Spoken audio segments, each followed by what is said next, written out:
హృదయపూర్వక నమస్కారాలు తెలియజేసి అందరికీ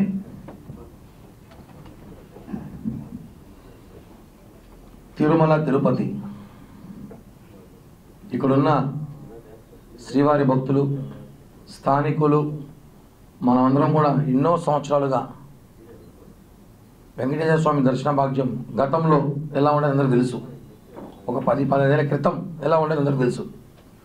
అది ఇప్పుడు స్థానికులకి ఏమైందంటే మనం చూసుంటాం. రాను రోజులు జనం పెరిగే కొద్దీ ఒక రోజుకి 2 లక్షల మంది తిరుమలకి భక్తులు వచ్చే కొద్దీ మనం కూడా కాంప్రమైజ్ అవ్వాల్సిన పరిస్థితికి వచ్చేసింది. ఇప్పుడు తిరుపతి స్థానికులు కూడా గత ప్రభుత్వంలో 5 సంవత్సరాలు స్థానికులకి వెంకటేశ్వర స్వామిని పూర్తిగా దూరం చేశారు. అలాంటిది కూటమి ప్రభుత్వం ఏదైతే పవన్ కళ్యాణ్ గారు ఎలక్షన్ ముందు ఇదే తిరుపతి 4 మండపం దగ్గర స్థానికులకి దర్శన భాగ్యం కల్పిస్తామని చెప్పి హామీ ఇచ్చారు. దాన్ని అదేవిధంగా ప్రభుత్వం వచ్చిన వెంటనే మొట్టమొదటి పాలక మండలిలో దాన్ని మేము ఆమోదించాం. చాలా గర్వకారణం. తిరుపతి ప్రజలందరూ కూడా చాలా సంతోషం వ్యక్తం చేశారు. అలాగే దానికి సంబంధించి టీటీడీ చైర్మన్ గారికి, టీటీడీ పాలక మండలి ఈఓ గారికి, అడిషనల్ ఈఓ గారు అందరూ కూడా కృతజ్ఞతలు తెలియజేశాం. అలాగే ప్రజల కోరిక మేరకు ఇంకొక తిరుపతి స్థానిక ప్రజలకు ఇంకో కోరిక కోరుకుంటున్నారు. అది కూడా ఈ కూటమి ప్రభుత్వం నెరవేరుస్తుందని చెప్పి హామీ ఇచ్చాం. టీటీడీ పాలక మండలి ఇది రాజకీయ కాకుండా తిరుపతి ప్రజల ఆశాభావం, వాళ్ళ భక్తితో వైకుంఠ ఏకాదశి అంటే సంవత్సరానికి ఒక రోజు వస్తుంది. గతంలో 3 రోజులు చేసేవాళ్ళు. ఇప్పుడు దాన్ని భక్తుల తాకిడి ఎక్కువై దేశ విదేశాల నుంచి భక్తులు వస్తున్న ఆలోచనతో 10 రోజులు ద్వారం తెరిచే విధంగా టీటీడీ గత ప్రభుత్వం నిర్ణయం తీసుకుంది. దాన్ని ఈసారి కూడా కంటిన్యూ చేస్తున్నారు. మంచి పరిణామమే. కానీ అందులో స్థానికులకి, తిరుమల తిరుపతి స్థానికులకి, ఇక్కడ ఉన్న మేమందరం కూడా స్థానికులమే, మాకందరం కూడా వెంకటేశ్వర స్వామి దర్శన భాగ్యం కల్పించాలి బాధ్యత టీటీడీ ఉంది.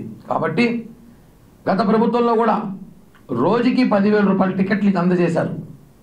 గత ప్రభుత్వంలో తిరుపతిలో కొనేక పాఠశాల కానివ్వండి, సెంటర్లో కానివ్వండి, తిరుపతిలో ఒక 5 సెంటర్లలో రోజుకి 10,000 చెప్పున 10 రోజులు టికెట్లు ఇచ్చారు.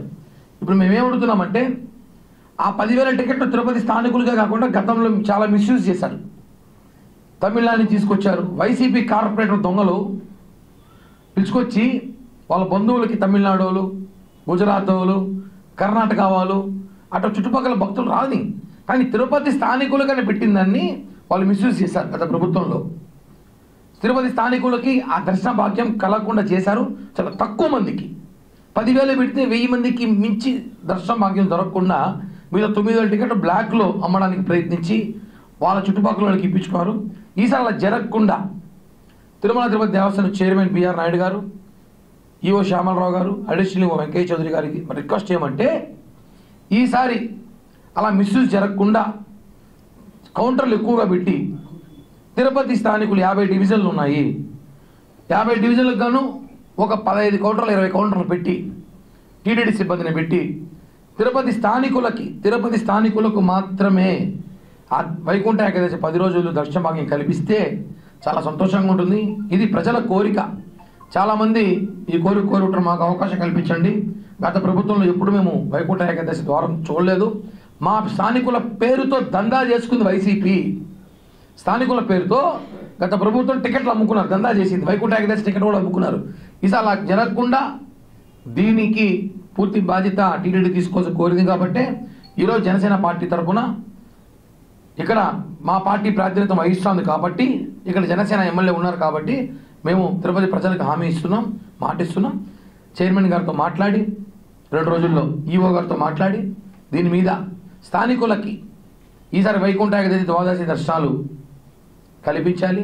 ఎందుకంటే అదొక మహాభాగ్యం. ఎప్పటి నుంచో గతంలో చూసేవాళ్ళం. వైకుంఠ ఏకాదశి అంటే తిరుపతిలో ప్రతి ఇంట్లో ఒకరు మాలేసుకుని కొండకి వెళ్ళేవారు. ఇప్పుడు ఆ దర్శన భాగ్యం దొరక్క మాలేయడం మానేశారు చాలామంది. వైకుంఠ ఏకాదశి రోజు దర్శన భాగ్యము దొరకడం లేదు, టికెట్లు రావడం సమయానికి కుదరడం లేదని చెప్పి తిరుపతి స్థానికులు మానేశారు. ఈసారి జరగకుండా రోజుకి 20,000 చొప్పున 20,000 అంటే 10 రోజులు 2 లక్షల మంది ప్రశాంతంగా 2 లక్షల మంది దర్శనానికి ఏర్పాటు చేయాలని చెప్పి కూడా కోరుతున్నాం. ఎందుకంటే చాలా అవసరం. కూటమి ప్రభుత్వం వచ్చిన తర్వాత మొట్టమొదటిగా వస్తున్న వైకుంఠ ఏకాదశి కాబట్టి ఈ ఏకాదశి రోజు తిరుపతి స్థానికులకి ప్రధానంగా మాకు ప్రాధాన్యత ఇస్తారని చెప్పి ఆశిస్తున్నాం. ఎందుకంటే ఇది మన సెంటిమెంటు, తిరుపతి ప్రజలందరికీ కూడా చాలామంది కోరిక, అందరూ కూడా మాట్లాడే అభిప్రాయం తీసుకొనే ఈ యొక్క ప్రెస్ మీట్ పెడుతున్నాం. కాబట్టి టీటీడీ చైర్మన్ గారు కూడా నేను కలవబోతాను, ఈఓ గారిని కలవబోతాను. వైకుంఠ ఏకాదశి స్థానిక వాళ్ళకి విఐపీలు తగ్గించి స్థానికులకి ప్రాధాన్యత ఇవ్వాలని చెప్పి కూడా కోరుకుంటున్నాం. మరిన్ని వీడియోస్ కోసం ఛానల్ ని సబ్స్క్రైబ్ చేయండి. లేటెస్ట్ అప్డేట్స్ కోసం వాట్సాప్ ఛానల్ ని ఫాలో అవ్వండి. ఆ లింక్ డిస్క్రిప్షన్ లో ఉంది.